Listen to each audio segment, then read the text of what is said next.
राम राम जी। राम राम जी। कोई अष्टमी की कथा सुनावांगे, सुनिए जी।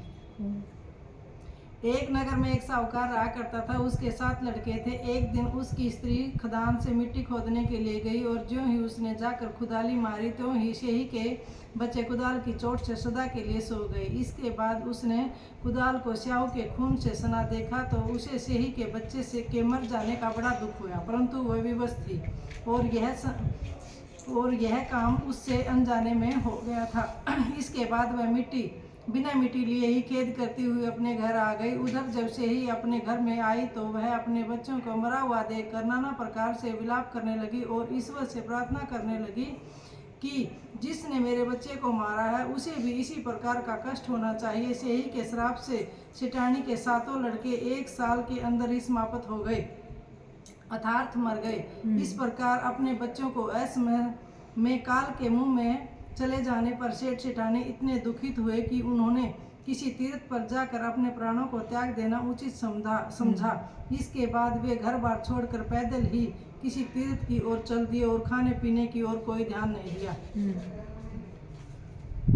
न देकर जब तक उनके कुछ भी शक्ति और साहस रहा तब तक वह चलते रहे और जब वे पूर्णतया असक्त हो गए तो मूर्छित होकर गिर पड़े।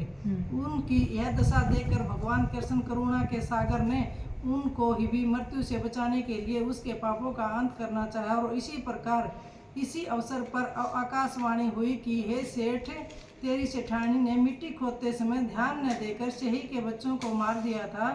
उसके कारण तुम्हें अपने बच्चों का दुख देखना पड़ा। यदि अब पुनः जाकर तुम मन लगाकर गौ की सेवा करोगे और होई माता देवी का विधि विधान से व्रत आरंभ और प्राणियों पर दया रखते हुए स्वप्न में भी किसी को कष्ट नहीं दोगे तो तुम्हें भगवान की कृपा से पुण्य संतान का सुख प्राप्त होगा। इस प्रकार की आकाशवाणी सुनकर सेठ सेठानी कुछ आशावान हो गए और भगवती देवी का स्मरण करते हुए अपने घर को चले गए। इसके बाद श्रद्धा व शक्ति से न केवल ओही माता के व्रत के साथ गौ माता की सेवा करना आरंभ कर दिया, अपितु सब जीवों पर दया भाव रखते हुए क्रोध और द्वेष का परित्याग कर दिया। ऐसा करने के पश्चात भगवान की कृपा से सेठ सेठानी पुनः 7 पुत्र वाले होकर अनगिनत पोत्रों के सहित संसार में नाना प्रकार के सुखों को भोगने के पश्चात स्वर्ग को चले गए। भगवान ने जैसे उसको बेटे दिए वैसे भगवान सबको देगा। वही माता की दूसरी कथा। एक साहूकार था, उसके 7 बेटे थे, 7 बहुएं तथा एक बेटी थी। दीपावली से पहले कार्तिक बदी सप्तमी को 7 बहुएं इकलौती ननद के साथ जंगल में खदान से मिट्टी लेने गई। जहाँ से वे मिट्टी खोद रही थी वहीं पर स्याहू शेह की मान थी। मिट्टी खोदते समय ननद के हाथ से शेही का बच्चा मर गया। स्याहू माता बोली कि अब मैं तेरी कोख बांधूंगी। तब ननद अपनी 7 भाभियों से बोली कि तुम मेरे बदले में अपनी कोख बंधवा लो। तब सब भाभियों ने अपनी कोख बंधवाने से इनकार कर दिया, परंतु छोटी भाभी सोचने लगी यदि मैं कोख न बांधूंगी तो सासू जी नाराज होगी। ऐसा विचार कर ननद के बदले छोटी भाभी ने अपनी कोख बंधा ली। इसके बाद जब इसके जो भी बच्चा होता तो 7 दिन बाद मर जाता। एक दिन साहूकार की स्त्री ने पंडित जी को बुलाकर पूछा कि क्या बात है, मेरी छोटी बहू को संतान 7वें दिन क्यों मर जाती है। तब पंडित जी ने कहा कि तुम काली गाय की पूजा करो। काली गाय स्याहू माता की भायली है, वह इसकी कोख छोड़े तब तेरा बच्चा जिएगा। इसके बाद से वह बहू प्रातः काल उठकर चुपचाप काली गाय के नीचे सफाई आदि कर जाती। एक दिन गौ माता बोली कि आजकल कौन मेरी सेवा कर रहा है, सो आज देखूंगी। गौ माता खूब तड़के जागी और क्या देखती है कि एक साहूकार के बेटे की बहू उसके नीचे सफाई आदि कर रही है। गौ माता उससे बोली तुझे किस बात की इच्छा है तो तू मेरी इतनी सेवा कर रही है, मांग क्या मांगती है। तब साहूकार की बहू बोली कि स्याहू माता तुम्हारी भायली है और उन्होंने मेरी कोख बांध रखी है, उससे मेरी कोख खुलवा दो। गौ माता ने कहा अच्छा। तब गौ माता 7 समंदर पार अपनी भायली के पास उसको लेकर चली। रास्ते में कड़ी धूप थी, इसलिए दोनों एक पेड़ के नीचे बैठ गई। थोड़ी देर में एक सांप आया और उसी पेड़ पर गरुड़ पंखनी के बच्चे थे, वह उसको मारने लगा। तब साहूकार की बहू ने सांप मारकर ढाल के नीचे दबा दिया और बच्चों को बचा लिया। थोड़ी देर में गरुड़ पंखनी आई तो वहाँ खून पड़ा देखकर साहूकार की बहू के चोंच मारने लगी। तब साहूकार ने बोली कि मैंने तो बच्चों को मारा नहीं, बल्कि सांप तेरे बच्चों को डसने आया था। मैंने तो तेरे बच्चों की रक्षा की है। यह सुनकर गरुड़ पंखनी खुश होकर बोली कि मांग तू क्या मांगती है। वह बोली 7 समुद्र पार साहू माता रहती है, मुझे तू उसके पास पहुंचा दे। तब गरुड़ पंखनी ने उन दोनों को अपनी पीठ पर बिठाकर श्याम माता के पास पहुंचा दिया। श्याम माता उन्हें देखकर बोली कि आ बहन, बहुत दिनों में आई है। फिर कहने लगी कि बहन, मेरे सिर में जूं पड़ गई है। तुम सुरही के कहने पर साहूकार की बहू ने सिलाई से उसकी जुएं निकाल दी। इस प्रकार श्याहू माता प्रसन्न होकर बोली कि तेरे 7 बेटे और 7 बहुएं हों। वह बोली कि मेरे तो एक भी बेटा नहीं है, 7 कहाँ से होंगे? मेरी कोख तो तुम्हारे पास बंद पड़ी है। यह सुनकर श्याहू माता बोली कि तूने मुझे ठग लिया है। मैं तेरी कोख खोलती तो नहीं, परंतु अब खोलनी पड़ेगी। जा, तेरे घर तुझे 7 बेटे और 7 बहुएं मिलेंगी।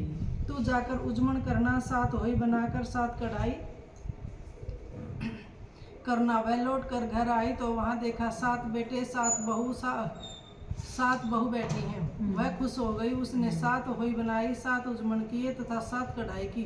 उधर दीपावली के दिन जिठानी आपस में कहने लगी कि जल्दी जल्दी पूजा कर लो। छोटी बहू बच्चों की याद करके रोने न लगी। थोड़ी देर में उन्होंने अपने बच्चों से कहा, जाओ आपकी चाची के घर देख कर आओ कि वह अभी तक रोई क्यों नहीं। बच्चों ने वापिस जाकर कहा कि वह तो कुछ मान रही है, खूब उजमन हो रहा है। यह सुनते ही जेठानियाँ दौड़ी दौड़ी उसके घर गई और जाकर पूछने लगी कि तूने कोख कैसे छुटाई। वह बोली, तुमने तो कोख बंधाई नहीं, सो मैंने कोख बंधवा ली थी। अब श्याम माता ने कृपा करके मेरी कोख खोल दी है।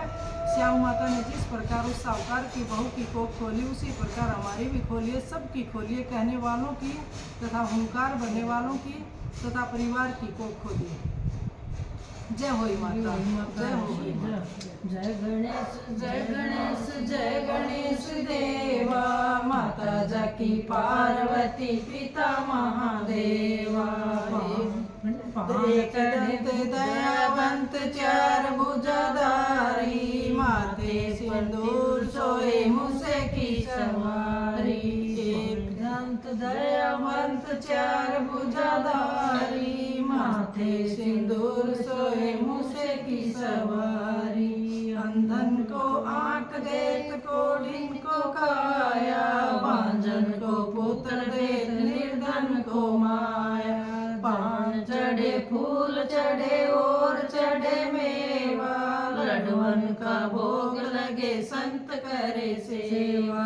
जय गणेश की लाज रखो, शंभु सुत वारी, कामना को पूरा करे जग बलिहारी। जय गणेश जय गणेश जय गणेश देवा, माता जाकी पार्वती पिता महादेवा। बोलो गणेश जी महाराज की जय हो। मेरे ख्याल में थोड़ी छूट गई थी, माफ करियो। ये छूटे आपको सुना कोई बात नहीं, एक बार तो कर ले।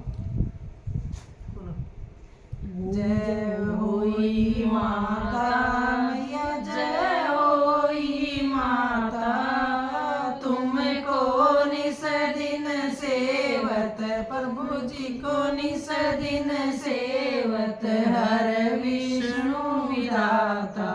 ओम जय होई माता, ब्रह्माणी रुद्राणी, कमला तू जग माता, मैया तू ही जग माता। सूर्य चंद्रमा द्यावत, सूर्य चंद्रमा द्यावत, नारद ऋषि गाता। ओम जय होई माता, माता रूप निरंजन, सुख संपत्ति दाता, मैया सुख संपत्ति दाता। जो कोई तुमको द्यावत, जो कोई तुमको द्यावत, नित मंगल आता।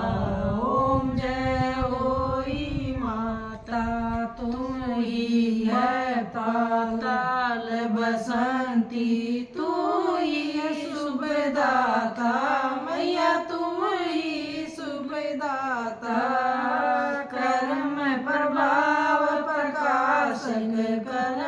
प्रभाव प्रकाशक भवन दिशे दाता।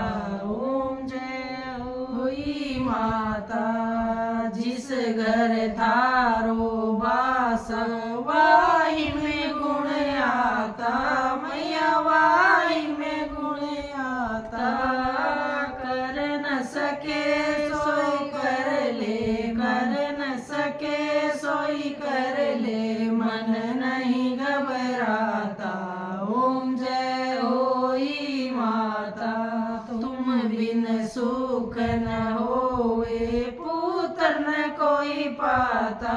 मैया पुत्र न कोई पाता। खान पान का वैभव, खान पान का वैभव, तुम बिन नहीं आता। ओम जय होई माता। शुभ गुण सुंदर मुक्ता, सिर निधि पाता। मैया सिर निधि पाता।